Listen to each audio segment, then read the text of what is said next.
नमस्कार दोस्तों, आपका मेरे चैनल पीआर टीचिंग में एक बार फिर बहुत स्वागत है। दोस्तों, आज मैं आपके लिए जो विषय लेकर आई हूँ वो कक्षा 7 मेधा पाठ्य पुस्तक पर आधारित एक कहानी है। दोस्तों, कहानी हमारे लिए प्रेरणा स्रोत होती है, तो ऐसी ही एक मनोरंजक और प्रेरणाप्रद कहानी मैं आपके लिए आज इस वीडियो के द्वारा आपको बताऊंगी। और पाठ में जो कहानी के लेखक हैं, कथाकार हैं, उनके विषय में भी मैं चर्चा करूंगी। तो दोस्तों, आइए शुरू करते हैं इस वीडियो को और आपको सारी जानकारी मैं कराती हूँ इस कहानी के संबंध में। तो दोस्तों, को जो कहानी मैं आपको पढ़ाऊँगी वो बहुत ही सुंदर कहानी है और उस कहानी का शीर्षक है तीर्थ यात्रा।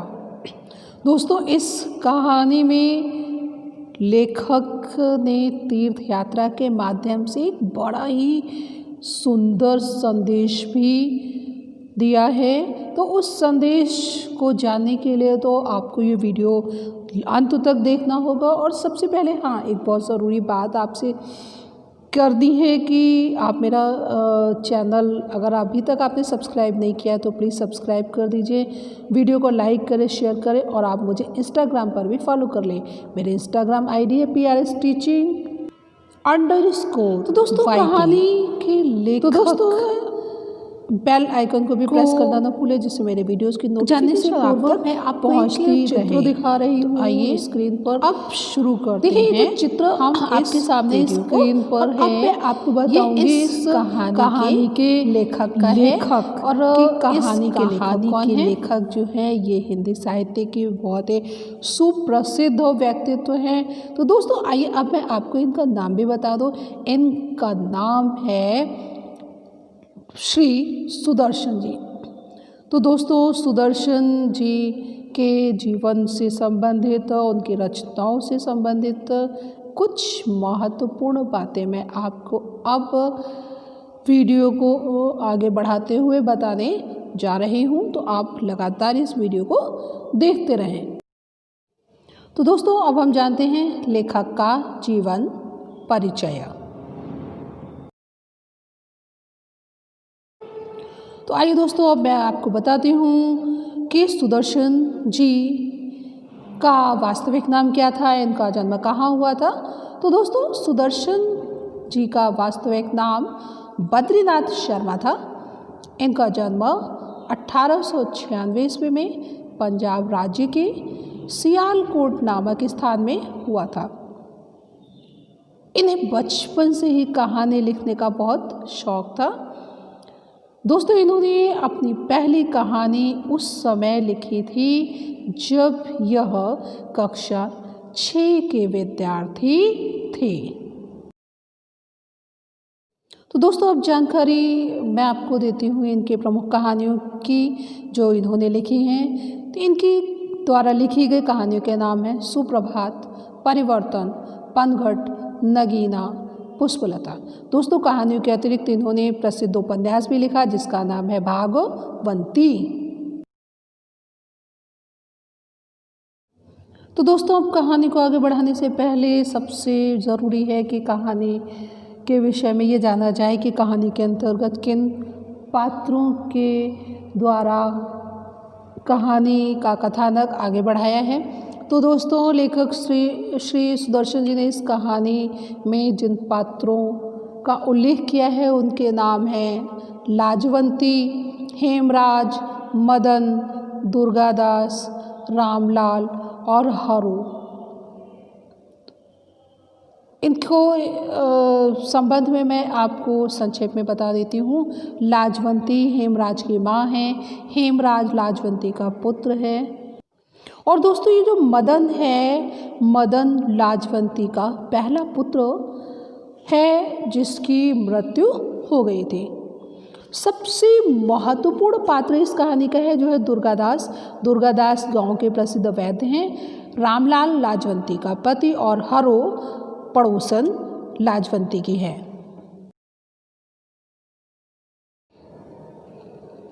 तो दोस्तों शुरू करते हैं आज की कहानी तीर्थ यात्रा। इस कहानी में कथाकार सुदर्शन जी ने त्याग का महत्व बताया है। यद्यपि कहानी का शीर्षक तीर्थ यात्रा है। तो आइए शुरू करते हैं। इस कहानी के शुरुआत बीमार पुत्र की चिंतित माँ से होती है, क्योंकि लाजवंती के यहाँ कई पुत्र पैदा हुए मगर सबके सब बचपन में ही मर गए। लाजवंती का अंतिम पुत्र हेमराज उसके जीवन का एकमात्र सहारा था। उसका मुंह देखकर वह पहले बच्चों की मौत का दुख भूल जाती थी। यद्यपि हेमराज का रंग रूप साधारण बालकों जैसा ही था, लेकिन लाजवंती की आंखों में वैसा बालक सारे संसार में न था।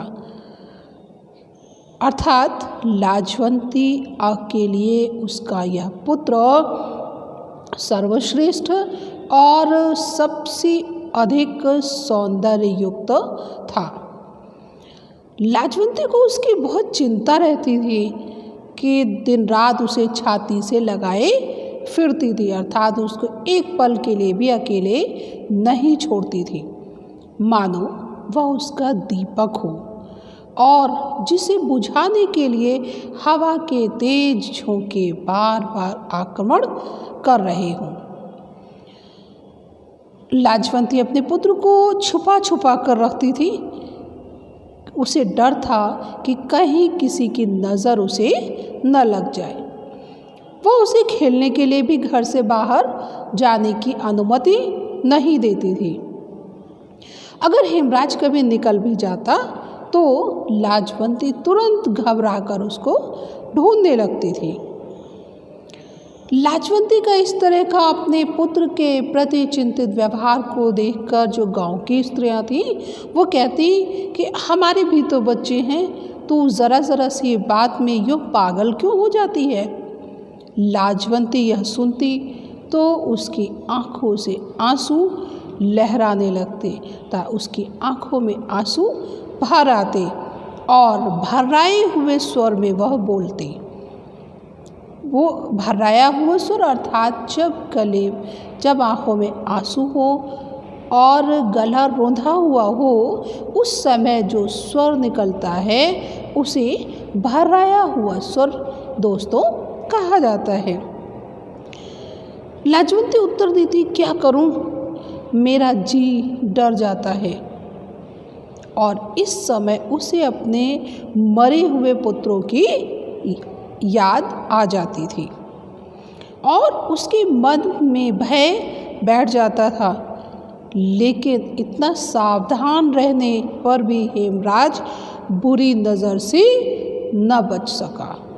अर्थात जिस बात की आशंका या डर उसकी माँ लाजवंती को था वह उससे दूर नहीं रह सकी। एक दिन प्रातःकाल का समय था। लाजवंती अपनी गाय से दूध दूह रही थी। इसी समय हेमराज भागता हुआ आया और वह जागते ही उसने मुंह फुलाकर बोला। मुंह फुलाकर शब्द का अर्थ होता है क्रोधित होना। और फिर क्या बोलता है, माँ। जब उसने अपनी माँ को पुकारा तो उस समय हेमराज की आवाज़ में उदासी थी और लाजवंती को तो यह देखकर उसके हाथ में जो दूध रखने का बर्तन था वह तो गिर गया और दौड़ती हुई वो हेमराज के पास पहुंची, प्यार से उसके सिर पर हाथ फेर कर बोली, क्या है बेटा, घबराया हुआ क्यों है तू। इस तरह बातचीत करते हुए लाजवंती ने अपने बेटे हेमराज से पूछा। हेमराज की आंखों में भी आंसू भर आए। वह रुक रुक कर बोलने लगा, सिर में दर्द हो रहा है, बहुत दर्द हो रहा है। यद्यपि यह बात बहुत सामान्य थी, लेकिन लाजवंती के लिए यह बात विशेष थी और इस बात को सुनकर उसका नारी हृदय का आशय होता है स्त्री का मन, और उसका स्त्री का मन कांप उठा। उसे याद आ गई पहले की घटना कि यही दिन था, यही समय था, यही ऋतु थी जब उसका पहला पुत्र मदन चल बसा था, अर्थात मदन की मृत्यु हो गई थी। अब उसे याद आ गया कि वह भी उसी तरह बीमार हुआ था। उस घटना की याद आते ही मानो लाजवंती के पैरों के नीचे से जमीन खिसकने लगी। वो व्याकुल हो गई। व्याकुल शब्द का अर्थ दोस्तों परेशान। वो परेशान हो गई। जिस गांव में लाजवंती रहती थी दोस्तों, उसी गांव में एक वैद्य भी रहते थे जिनका नाम था दुर्गादास। ये बहुत ही अनुभवी वैद्य थे और इस कारण लोग इन्हें लुकमान समझते थे। लुकमान शब्द का अर्थ होता है जो भी कोई बीमार हो उसकी परेशानी को दूर करना, उसको स्वस्थ कर देना। इनको बहुत अनुभव था, इसलिए सैकड़ों रोगी उनके हाथों से स्वस्थ हो चुके थे। लाजवंती भी इनके पास पहुंची। लाजवंती को अपने पास आया हुआ देखकर वैद्य बोले, क्यों बेटी, क्या बात है? लाजवंती ने चिंतित होकर उत्तर दिया, हेम बीमार है। वैद्य जी ने सहानुभूति के साथ पूछा। दोस्तों, सहानुभूति शब्द का अर्थ है जब कोई भी व्यक्ति परेशानी में हो तब उसकी परेशानी को समझकर उसके प्रति दया और सहयोग की भावना होना, इसी भाव को सहानुभूति कहा जाता है। तो वैद्य जी ने इसी भाव से पूछा, कब से? लाजवंती ने उत्तर दिया, आज ही से। कहता है सिर में दर्द है, बुखार तो नहीं? वैद्य जी ने पूछा। तो लाजवंती ने बताया, मालूम तो नहीं होता, लेकिन आप चल कर देख लेते तो अच्छा था। लाजवंती ने वैद्य जी से अनुग्रह किया अपने घर चलने के लिए और अपने पुत्र की स्थिति को समझने के लिए। अब लाजवंती की बात सुनकर मनोरथ जो दुर्गादास थे, इनका मनोरथ पूर्ण हुआ। मनोरथ शब्द का अर्थ होता है इच्छा और सिद्ध शब्द का अर्थ होता है पूरा होना। उन्होंने जल्दी से कपड़े पहने, तैयार हुए और लाजवंती के साथ चलने लगे। लाजवंती के घर जब वो पहुंचे तो उन्होंने देखा कि हेमराज तेज बुखार से बेसुध पड़ा था। बेसुध जिसे अपने आसपास की जानकारी ना हो, बेखबर हो, जो अनजान हो, अर्थात बेहोश भी आप कह सकते हैं। वैद्य जी ने कहा, कोई चिंता नहीं है, मैं दवा देता हूँ, बुखार उतर जाएगा। वैद्य जी की बात को सुनकर लाजवंती का जो दुख से भरा हुआ हृदय था, दुख में वो जो डूब गया था उसका हृदय, मानो उसे सहारा मिल गया हो। उसने अपने दुपट्टे से अठन्नी निकाली और वैद्य जी को भेंट कर दी, अर्थात उसने वैद्य जी को दे दी। पहले तो वैद्य जी ने उस अठन्नी को लेने से मना कर दिया, वो कह रहे थे, लेकिन हाथों ने मुंह का साथ न दिया। अर्थात मुंह से तो वो मना कर रहे थे, लेकिन हाथ आगे बढ़ा करके लाजवंती के द्वारा दी गई उस अठन्नी को उन्होंने स्वीकार कर लिया। और कई दिन बीत गए, लेकिन हेमराज का बुखार नहीं उतरा था। वैद्य जी ने कई दवाइयाँ बदली, लेकिन किसी ने अपना असर नहीं दिखाया। अर्थात किसी भी दवा का असर हेमराज के स्वास्थ्य को सुधारने में सहायक नहीं हो सका। अब लाजवंती की चिंता बढ़ने लगी। वह रात रात भर अपने पुत्र हेमराज के सिर के पास सिरहाने बैठी रहती। लोग आते, उसका हालचाल पूछते और फिर उसे ढाढ़स बंधाकर चले जाते। अर्थात लाजवंती से कहते कि नहीं नहीं, तुम्हारा बेटा ठीक हो जाएगा, चिंता मत करो। एक दिन लाजवंती से जब न रहा गया तो उसने वैद्य जी से पूछा, हकीम जी, आखिर क्या बात है जो यह बुखार उतरने का नाम ही नहीं लेता? वैद्य जी ने उत्तर दिया, मियादी बुखार है।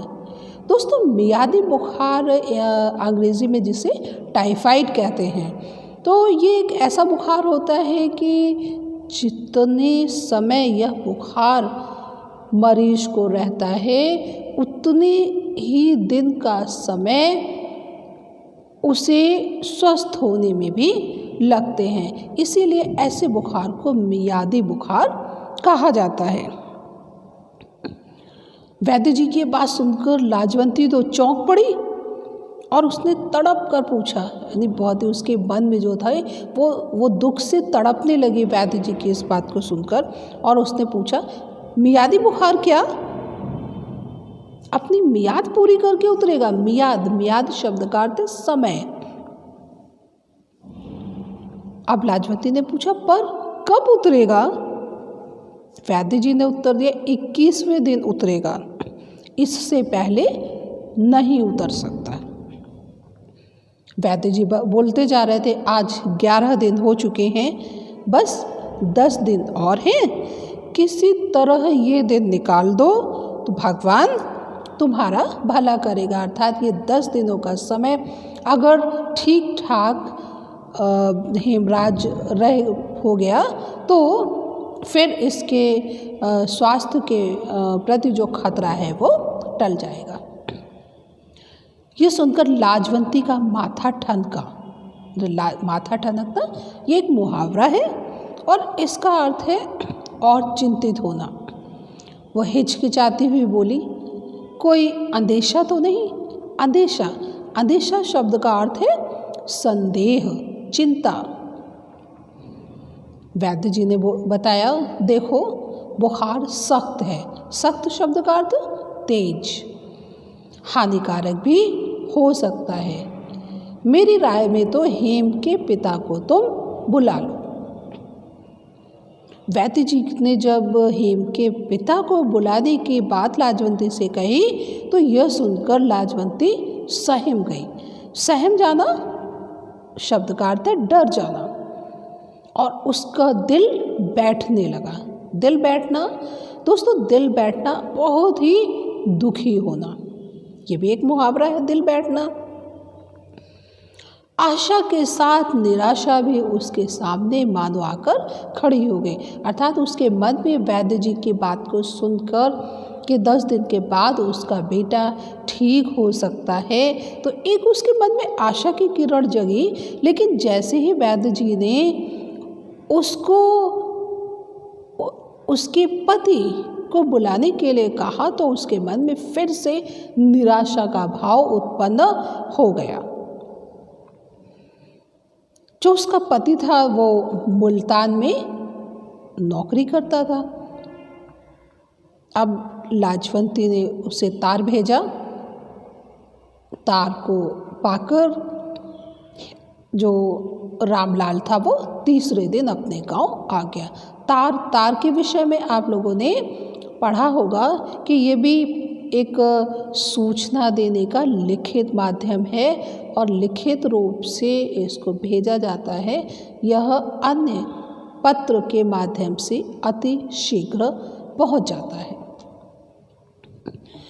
अब रामलाल अपने घर आ गया अपने बेटे के पास। अब इलाज जो था वो और अधिक सावधानी से होने लगा। धीरे धीरे करके 10 दिन का समय भी बीत गया। अब 21वां दिन सिर पर था, अर्थात 21वां दिन निकट था। लेकिन हेमराज का शरीर आग की तरह ही तप रहा था, तो उसके बुखार में कमी नहीं आई थी। इस स्थिति से लाजवंती और रामलाल दोनों घबरा गए। सोचने लगे क्या बुखार एकाएक उतरेगा। दोस्तों, एकाएक शब्द का अर्थ है अचानक। वैद्य जी ने हेमराज की नाड़ी देखी और घबरा कर बोले कि आज की रात बड़ी भयानक है, सावधान रहना, बुखार एकाएक उतरेगा।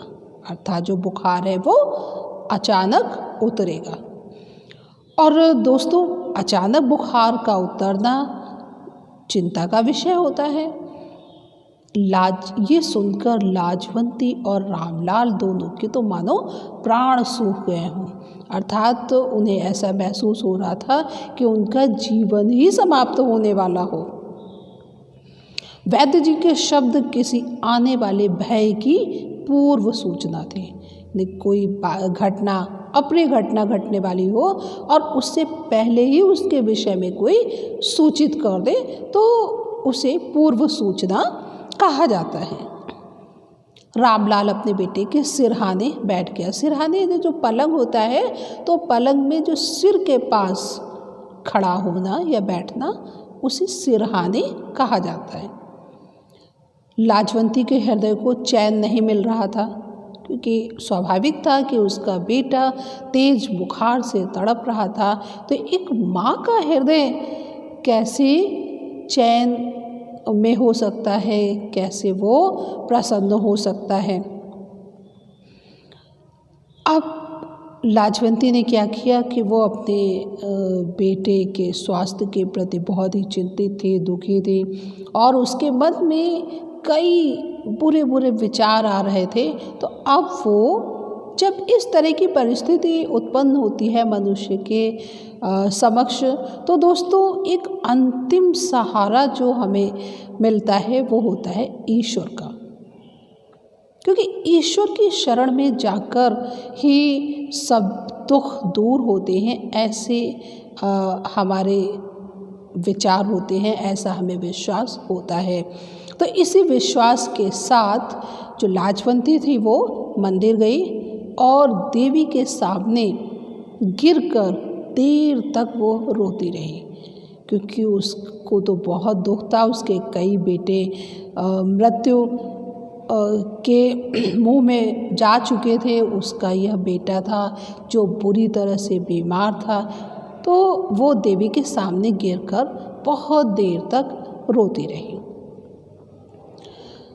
जब रोते रोते वो थक गई तो उसने अपना सिर उठाया और उस समय उसका मुखमंडल शांत था। उसने ऐसा महसूस हो रहा था जैसे कोई तूफान था और वो तूफान अब शांत हो गया था। उसे ऐसा महसूस हुआ कि जैसे कोई दिव्य शक्ति उसके कान में कह रही है। दोस्तों, दिव्य का अर्थ होता है जो देवताओं से संबंधित हो। ऐसी शक्ति को दिव्य शक्ति कहा जाता है और उसे केवल अनुभव ही किया जाता है। हम और आप मंदिर जाते हैं, पूजा पाठ करते हैं, तो हमें एक ऐसी अलौकिक शक्ति का आभास होता है जिसमें सकारात्मकता होती है, आशा होती है। तो हमें ऐसा लगता है कि हमारे जो दुख हैं वो दूर हो गए हैं। तो ठीक ऐसा ही अनुभव लाजवंती को भी हुआ। उसे ऐसा लगा कि कोई उससे कह रहा है कि तूने आंसू बहाकर देवी के पाषाण हृदय को मोम कर दिया। पाषाण, दोस्तों पाषाण शब्द का अर्थ है पत्थर। जानते होंगे आप। तो मूर्ति तो पत्थर की बनाई जाती है जो मंदिर में स्थापित होती है। तो वो कह रही है कि तुमने तो जो पत्थर की मूर्ति बनी है, तुमने अपने श्रद्धा भाव से इस मूर्ति को भी पिघला दिया है। मोम तो बहुत ही कोमल होता है और जैसे ही वो आग के सामने उसे ले जाया जाता है, वो बड़ी आसानी से पिघल जाता है। अब लाजवंती ने क्या किया कि मंदिर में थी तो देवी माँ की उसने आरती उतारी, फूल चढ़ाए, मंदिर की परिक्रमा की। परिक्रमा चक्कर लगाना। और प्रेम के बोझ से कांपते हुए स्वर से मान्यता मांगी। मान्यता शब्द का अर्थ होता है मन्नत। हम लोग जिसे मन्नत कहते हैं ना, कभी मंदिर में जाते हैं या कभी किसी भी पवित्र स्थल पर जाते हैं तो हम अपनी मनोकामना को पूरा करने की जो ईश्वर से प्रार्थना करते हैं कि तो उसे मन्नत कहा जाता है। देवी माता क्या मन्नत मांगती है लाजवंती? देवी माता, मेरा हेम बच जाए तो मैं तीर्थ यात्रा करूँगी। मान्यता मानने के बाद लाजवंती को ऐसा लगा जैसे उसका संकट टल गया। टलना अर्थात उससे दूर चला गया। वो घर पहुंचती है तो उसके पति ने कहा, लो बधाई हो, तुम्हारा परिश्रम सफल हो गया। बुखार धीरे धीरे उतर रहा है। जब लाजवंती के पति रामलाल ने लाजवंती को ये सूचना दी तो लाजवंती का मुख प्रसन्नता से भर गया। उसके चेहरे पर प्रसन्नता की झलक दिखाई देने लगी।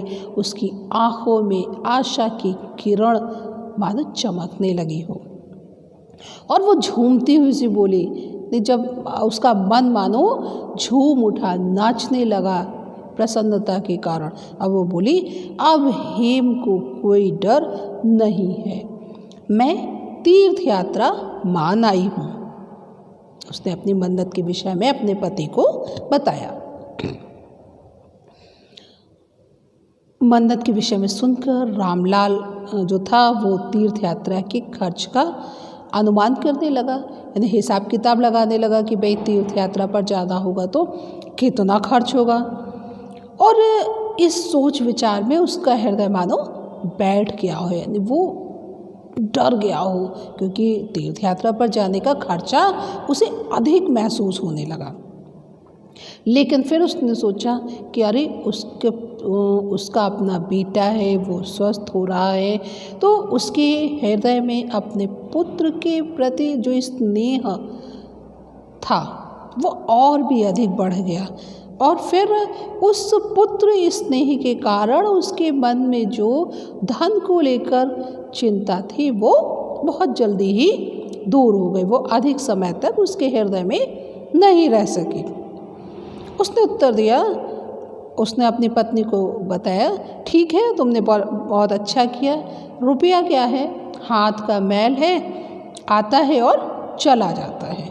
लेकिन परमेश्वर ने अर्थात परमात्मा ने हमें एक लाल दिया है। लाल, यहाँ लाल शब्द का अर्थ है पुत्र।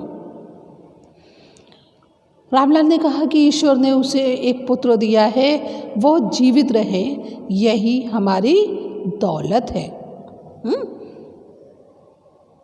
अब पति और पत्नी यानी रामलाल और लाजवंती दोनों अपने पुत्र के स्वस्थ होने से खुश थे। सुबह हुए तो हेमलाल का बुखार बिल्कुल उतर गया था, यानी पूरी रात में धीरे धीरे करके बुखार उतर गया। सुबह लाजवंती और भी खुश थी। अब उसकी जो मुखमंडल से प्रसन्नता ऐसा लग रहा था जैसे टपक रही हो, बहुत अधिक खुश थी। उसके चेहरे से उसकी खुशी दिखाई दे रही थी। वैद्य जी ने भी जब हेमराज को आकर देखा तो वो बोले, अब कोई चिंता नहीं है और तुम्हारा बच्चा बच गया। लाजवंती ने हेम की कमज़ोर देह पर हाथ फेरते हुए कहा, क्या से क्या हो गया? अर्थात पहले उसका बेटा स्वस्थ था, लेकिन जब बीमार पड़ गया तो उसका शरीर बहुत ही दुर्बल हो गया। और लाजवंती ने उसकी ओर देखा और फिर रामलाल से बोले, यह सब इसी के परिश्रम का फल है। लाजवंती ने उत्तर दिया कि नहीं नहीं, मेरा कोई परिश्रम का फल ये नहीं है, ये तो देवी माँ की कृपा है और वैद्य जी की दवा का प्रभाव है। वैद्य जी ने लाजवंती के इन शब्दों को सुनकर कहा, मैंने क्या किया? मैं तो तुम्हें दूसरी सावित्री समझता हूँ। सावित्री ने अपने मरे हुए पति को यमराज से छीना था, उन्हें जीवन दिलाया था, और तुमने अपने पुत्र को मृत्यु के मुंह से निकाला है। धीरे धीरे करके 7 दिन बीत गए। 7वें दिन रामलाल अपने नौकरी पर पुनः वापस चला गया, लेकिन वो जाते जाते अपनी पत्नी लाजवंती से यह कह गया कि तीर्थ यात्रा की तैयारी करना शुरू कर दो। 3 महीने बाद लाजवंती तीर्थ यात्रा के लिए तैयार हुई।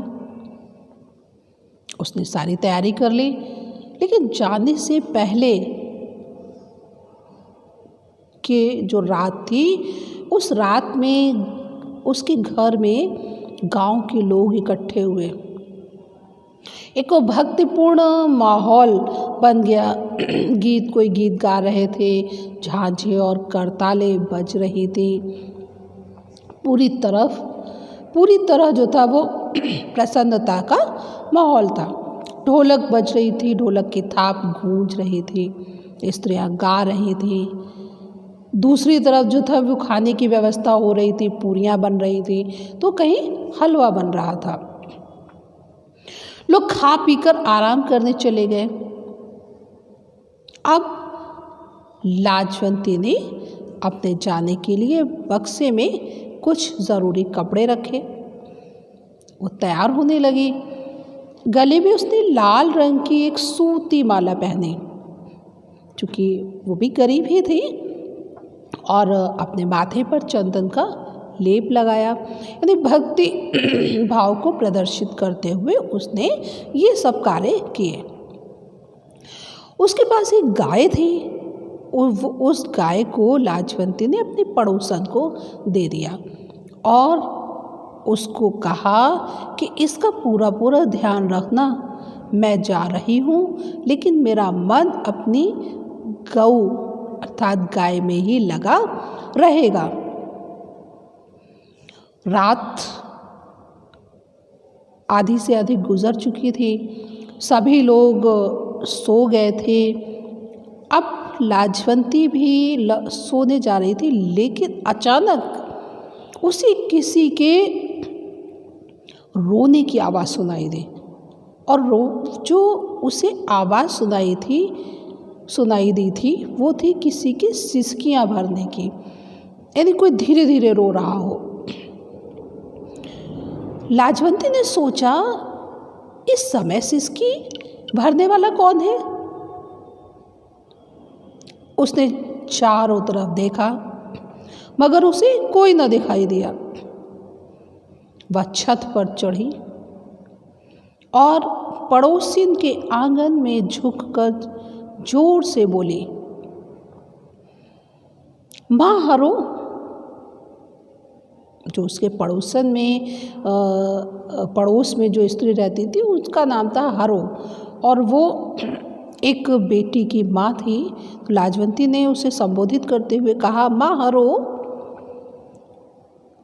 लाजवंती की आवाज़ को सुनकर कुछ देर तो सन्नाटा छाया रहा। फिर एक चारपाई से उत्तर मिला। चारपाई पर एक महिला लेटी हुई थी। उसने उत्तर दिया, कौन है? लाजवंती। लेकिन आवाज़ में आंसू मिले हुए थे।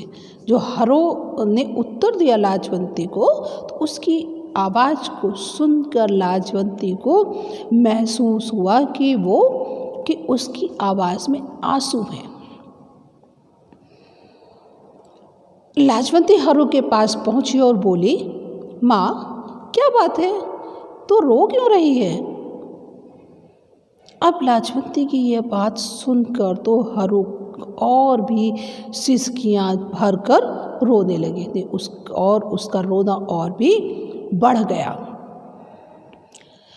लाजवंती ने फिर पूछा, अरे क्या बात है, तो इस समय क्यों रो रही है? मैं तेरी पड़ोसन हूँ, मुझसे कोई बात मत छिपाओ, बताना तुझे क्या दुख है? हरो ने दुखी होकर उससे पूछा कि क्या तुम मेरा दुख दूर कर दोगी? लाजवंती ने कहा, अगर ये संभव हुआ तो मैं ज़रूर तुम्हारा दुख दूर कर दूंगी। लाजवंती की बात सुनकर हरो थोड़ी देर तक तो चुप रही, फिर वो धीरे से बोली कि कुंवारी बेटी का दुख मुझे खाए जा रहा है। उसकी एक बेटी है जो विवाह के योग्य है और उसको इसी बात की चिंता है क्योंकि उसके पास धन नहीं है। विवाह के खर्चे के लिए उसके पास बहुत थोड़ा सा धन है और उससे उसकी बेटी का विवाह ढंग से नहीं हो सकता। इस कारण वो बहुत दुखी है।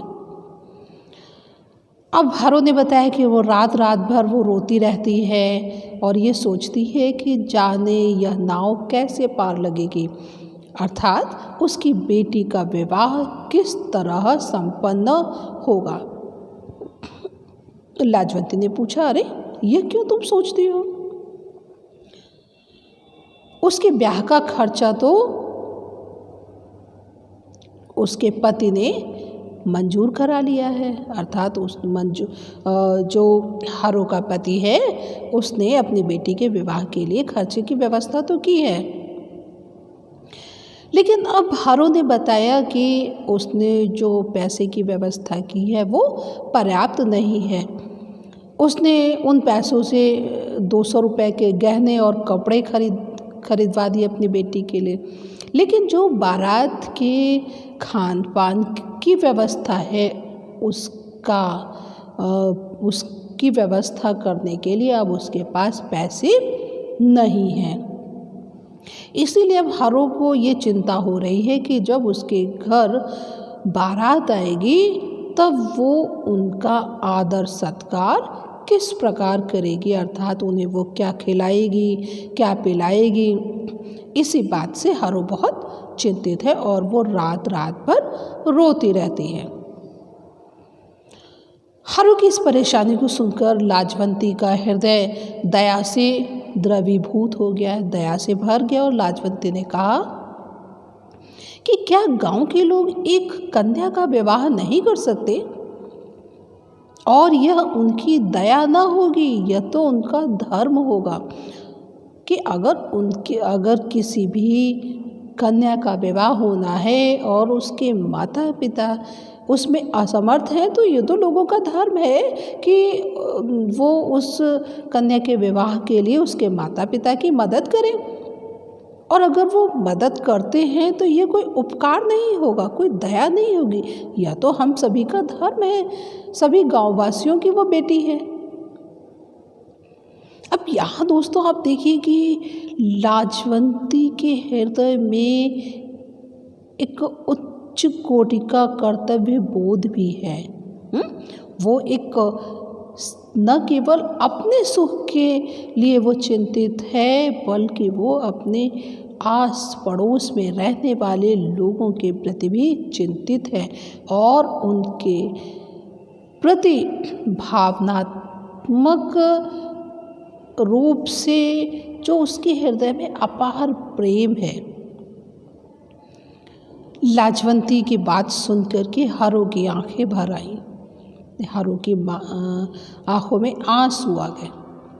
वह इस समय गरीब थी, परंतु उसने कभी अच्छे दिन भी देखे थे। यानी इस समय यद्यपि उसके पास धन का अभाव था, लेकिन उससे उसके पूर्व उसकी आर्थिक स्थिति अच्छी थी। उसने धीरे से कहा, बेटी, मुझसे भी तो यह अपमान न देखा जाएगा। किसी के सामने हाथ फैलाना भी तो बुरी बात है। हारू ने कहा कि वो किसी के सामने सहायता के लिए कहे, सहायता की बात करे, ये उसे पसंद नहीं है। अब लाजवंती ने कहा, तो क्या करोगी? क्या कन्याकुमारी घर पर बैठा कर रखोगी? यानी अगर आर्थिक स्थिति अच्छी नहीं है तो लोगों से सहयोग तो मांगना ही होगा, अन्यथा तुम्हारी बेटी का विवाह नहीं हो सकेगा। अब हारू ने कहा, भगवान की यही इच्छा है तो मेरा क्या बस है। अर्थात तो वो उसके हाथ में क्या है कि वो कुछ कर सके, सब कुछ तो ईश्वर की इच्छा है। अब उसने कहा कि उसे लेकर कहीं चली जाऊंगी, जब न तो उसे कोई देखेगा और न कोई इस विषय पर बात करेगा। लाजवंती हारू के इस निर्णय से कांप गई। उसका हृदय डर गया। उसे ऐसा लगा कि जैसे कोई उससे कह रहा हो कि अगर ऐसा हुआ, अगर हारू अपनी बेटी को साथ लेकर इस गांव से चली गई तो ईश्वर का कोप शब्द का अर्थ दोस्तों होता है क्रोध, तो ईश्वर का क्रोध इस गांव को जलाकर राख कर देगा, अर्थात इस गांव को भस्म कर देगा। दूसरे शब्दों में दोस्तों अगर कहें तो लाजवंती को ये डर था कि पूरे गांव में जितने भी लोग हैं सभी का हृदय भावनाओं से शून्य हो जाएगा, कर्तव्य का उन्हें ज्ञान ही नहीं रहेगा। इस तरह ये तो बहुत बड़ी बात होगी। एक अगर सामाजिक दृष्टिकोण से देखा जाए तो यह बड़ी दुखद स्थिति होगी। लाजवंती ने क्या किया कि लाजवंती का हृदय दुख से भर गया। उसने कहा, चिंता न करो, तुम्हारा संकट मैं दूर करूंगी। तेरी बेटी का विवाह होगा और बारात के लोगों को भोजन भी मिलेगा। इसके बाद आगे लाजवंती ने कहा कि तेरी बेटी तुम्हारी ही बेटी नहीं है, वह मेरी भी बेटी है। लाजवंती की इस बात को सुनकर हारू की आंखों में कृतज्ञता के आंसू भर आए। कृतज्ञ होना, उसके प्रति कृतज्ञता का अर्थ होता है कि जो बात उपकार का भाव होना। लाजवंती तीर्थ यात्रा के लिए अधीर हो गई। अधीर शब्द का अर्थ होता है धैर्य खोना, और कृतज्ञता का अर्थ होता है एहसानमंद होना। चूँकि लाजवंती भी तीर्थ यात्रा पर जा रही थी और उसके पास भी सीमित पैसा था, इसलिए वो एक बार तो उसका मन अधीर हो गया कि अब वो तीर्थ यात्रा कैसे करेगी। उसके मन में इच्छा थी कि वो जब तीर्थ यात्रा पर जाएगी तो हरिद्वार, मथुरा, वृंदावन के मंदिरों में जाएगी। उन मंदिरों को देखकर उसका हृदय खुश होगा, और वैसे ही उसका हृदय खुश होगा जैसे एक पुष्प की कली, पौधे में एक पुष्प है, उसकी कली जब होती है तो कली की तरह, कली जब खिलती है तो पौधा बड़ा सुंदर दिखता है। तो लाजवंती की इच्छा ये थी कि उसका मन भी मंदिरों के सौंदर्य को देखकर प्रसन्न होगा, खुश होगा।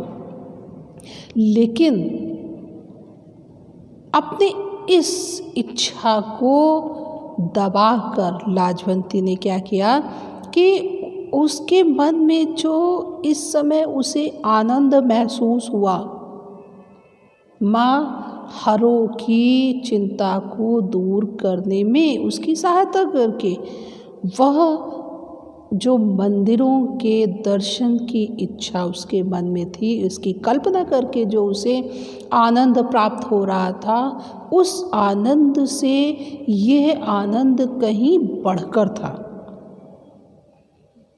अब उसने दृढ़ निश्चय कर लिया था कि वो हारो की मदद करेगी और वो दौड़ती हुई अपने घर आई और अपने संदूक में जो 200 रुपये उसने रखे थे बचाकर, वो 200 रुपये निकाल करके हारो के सामने उसने रख दिए।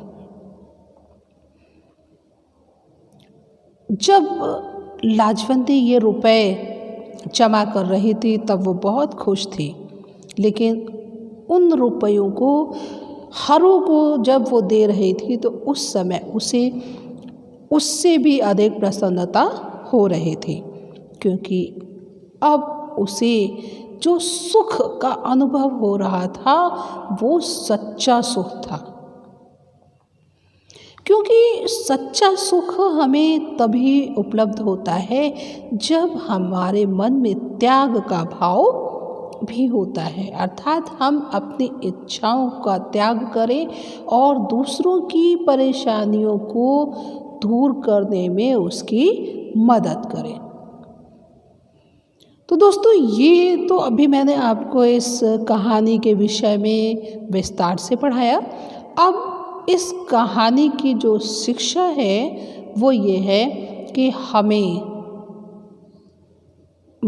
अपने आस पास के लोगों का दुख दूर करने में यदि कभी अपनी इच्छा को भुलाना पड़े तो हमें अवश्य अपनी इच्छा को भुलाकर उस दुखी व्यक्ति की सहायता करके अपने जीवन को सफल बनाना चाहिए, क्योंकि जो वास्तविक सुख है वो परोपकार में ही है। तो दोस्तों, अगर आपको मेरा ये वीडियो पसंद आया है तो प्लीज़ मेरे वीडियो को लाइक करें, शेयर करें और हाँ, चैनल को सब्सक्राइब ज़रूर कर दें। इसी तरह अपना प्यार मुझे देते रहें, जिससे मैं आप लोगों के लिए नए नए विषयों से संबंधित वीडियोस लाती रहूं। दोस्तों, शीघ्र ही आपसे फिर मुलाकात होगी एक नए रोचक विषय के साथ। तब तक के लिए खुश रहें, स्वस्थ रहें। धन्यवाद।